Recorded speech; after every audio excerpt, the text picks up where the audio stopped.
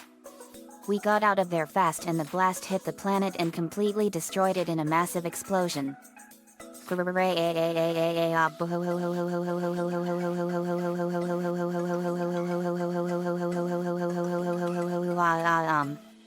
After Team Loud Phoenix Storm's spaceship arrives back to Earth in the year 2019 AD. On the shuttle, we see Isaac took off his helmet, revealing his face for the first time. But his face is that of sadness and grief. Me, panting, that was horrifying.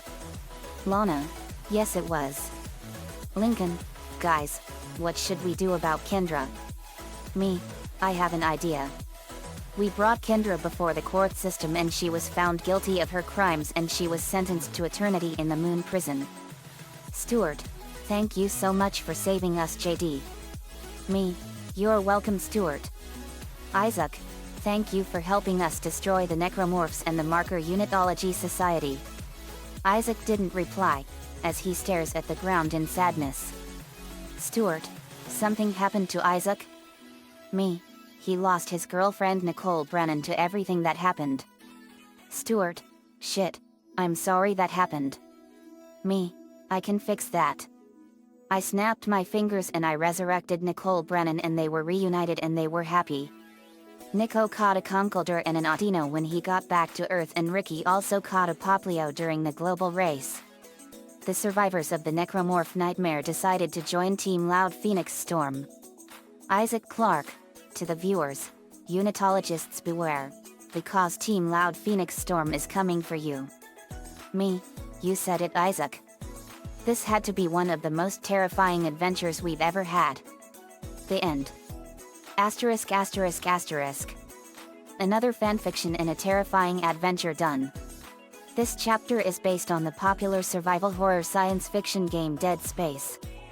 Me and Archangel of Justice 12 did this as an RP on DeviantArt and the monsters I saw were absolutely horrifying. It was like I was seeing the movie The Thing all over again in the form of a video game that takes place in the 26th century.